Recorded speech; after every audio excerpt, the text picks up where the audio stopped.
आज ती पाटोदा शिरूर मतदारसंघातील माझ्या मायबाप जनतेला मी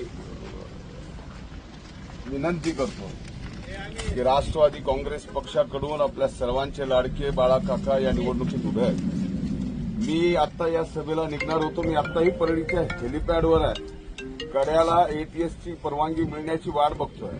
आतापर्यंत मिळाली नाही, त्यामुळे मी आपल्या सर्वांची क्षमा मागतो, दादांची मागतो आणि काकांची मागतो।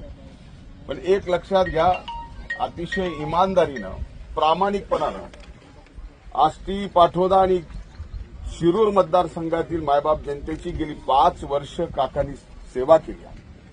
दादांच्या नेतृत्वाखाली अभूतपूर्व निधी आष्टी पाटोदा आणि शिरूर मतदारसंघात आणला। माझी हात जोडून एक विनंती आपल्या सगळ्यांना, महायुतीचं सरकार, त्यात राष्ट्रवादी काँग्रेस पक्षाच्या आमदारांची संख्या जास्त असणं, यामध्ये सर्वात महत्वाचं मौल्य आपण काकांना पुन्हा एकदा दादांच्या नेतृत्वाखाली राष्ट्रवादी काँग्रेस पक्षाचा आमदार करावं। मी आपल्याला विनंती करतो, अनेक वर्ष आपला आष्टी पाटोदा आणि शिरूर मतदारसंघ हा मागासलेला राहिला। मधल्या काळात काकांच्या नेतृत्वाखाली फार मोठा विकास झाला। यावेळेस जात पात धर्म न बघता या ठिकाणी एक प्रामाणिक इमानदार बाळा काका हसबे यांना आपण प्रचंड मताने विजयी करावं।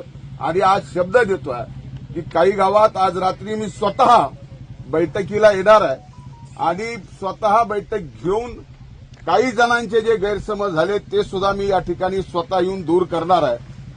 त्यामुळे माझी विनंती आहे की ही निवडणूक अतिशय महत्वाची आहे।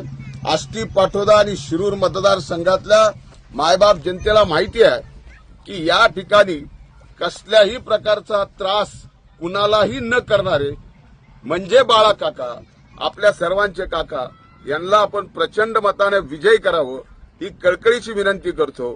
आणि आदरणीय दादांची आणि काकांची माफी मागतो। आणि काका आपल्याला शब्द देतो की शेवटची सभा संपल्यानंतर मी आपल्याकडे भेटीला येतोय। धन्यवाद। जय हिंद, जय महाराष्ट्र, जय राष्ट्रवादी। सांगा